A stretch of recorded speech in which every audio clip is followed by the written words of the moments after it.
Bien, frères et sœurs, nous qui sommes venus nombreux dans cette basilique, et ceux d'entre vous qui êtes à l'extérieur, nous sommes donc venus nombreux pour faire le Brexit.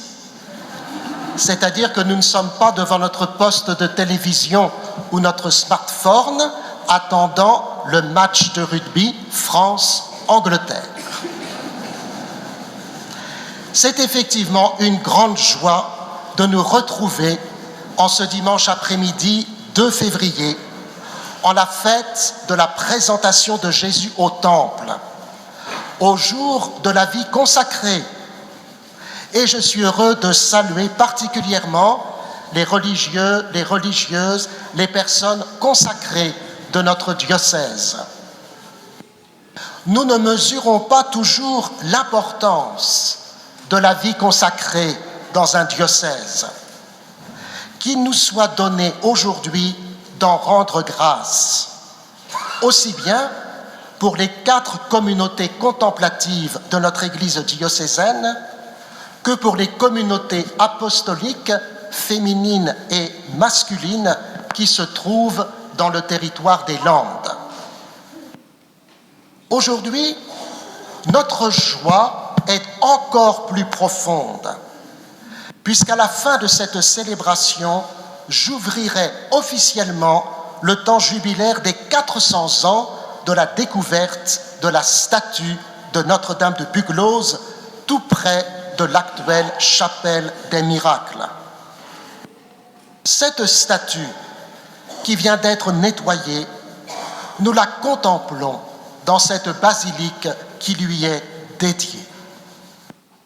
Alors, reprenons ensemble les éléments de cette fête à partir des textes de la parole de Dieu et notamment de l'Évangile qui viennent d'être proclamés. Cette fête de la présentation du Seigneur au Temple se déroule donc 40 jours après la naissance de Jésus. 40, c'est un chiffre biblique et liturgique de traversée. 40 ans de la traversée du désert par le peuple de Dieu sous la conduite de Moïse. 40 jours de tentation de Jésus au désert. 40 ans de temps de carême, 40 jours de temps de carême, ça vaut mieux. 40 jours, je vois que vous écoutez comme ça. 40 jours de temps de carême qui va prochainement commencer.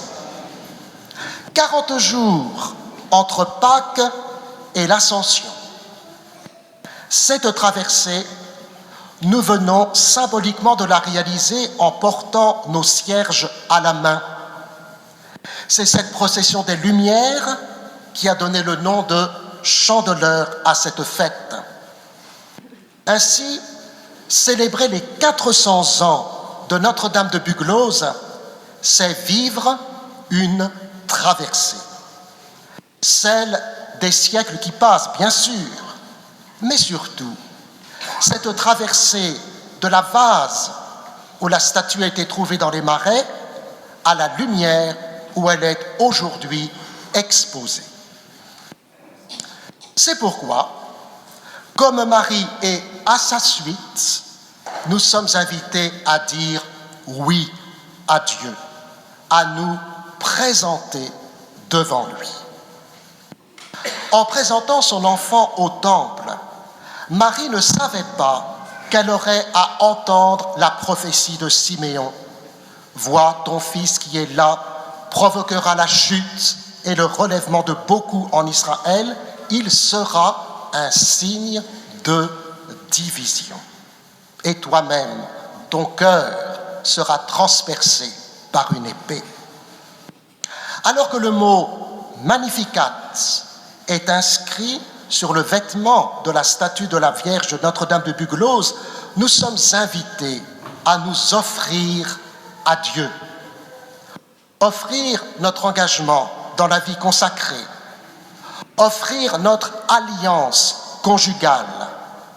Offrir le ministère ordonné.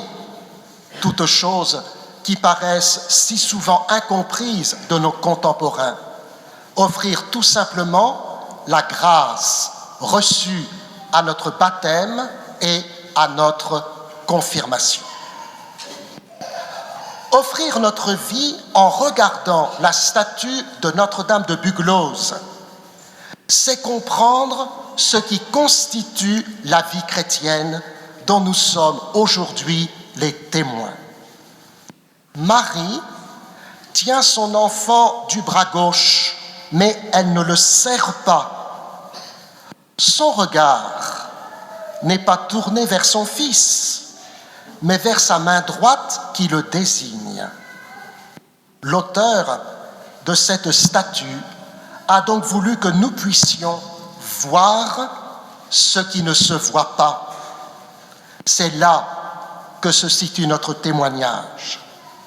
Cette année, où le 2 février tombe un dimanche, alors que notre démarche synodale nous invite à une réflexion sur le dimanche, c'est une grâce que nous devons également explorer. En effet, par la manière dont nous vivons notre dimanche, dans une société sécularisée, laïcisée, nous exprimons au monde ce qu'est la vie chrétienne, certes, souvent cachée, mais toujours réelle. La tendresse du visage de la statue de Notre-Dame de Buglose et son enfant, représenté un peu dodu, un peu jovial, cette représentation nous rassure dans nos épreuves. Comme le vieux Siméon et la prophétesse Anne, qui ont traversé les années dans la fidélité, nous sommes invités à garder au cœur la miséricorde du Seigneur. Le cantique de Siméon, nous pouvons le faire nôtre, comme à l'office de Complis chaque soir avant de nous coucher. Tu peux laisser ton serviteur s'en aller dans la paix, car mes yeux ont vu le salut. Est-ce que nous sommes vraiment capables de dire que nous avons vu en chaque jour les signes du salut? Le Concile Vatican II a défini l'Église comme étant l'Église témoin du salut, l'Église sacrement du salut. Enfin, si Jésus est la lumière des nations et la gloire du peuple Israël, comme Marie, laissons-nous conduire par l'Esprit. Là où est Marie, là est l'Esprit. Son enfant est conçu du Saint-Esprit. L'Esprit a rempli Marie de son ombre. Marie était avec les apôtres au Cénacle, après la mort et la résurrection de Jésus, dans l'attente de la venue de l'Esprit Saint à la Pentecôte. C'est l'expérience du Père bienheureux, Père Sestac, fondateur des servantes de Marie, ici présentes à Buglose. Venu au XIXe siècle à Buglose, pour avoir des sous, mais pour une bonne œuvre, il repart avec cette phrase « Ne me demande que mon esprit. Ne me demande que mon esprit. » N'est-ce pas ce que nous pouvons tous demander? Alors, nous serons vraiment prêts à nous présenter au Seigneur et à vivre un beau et saint jubilé.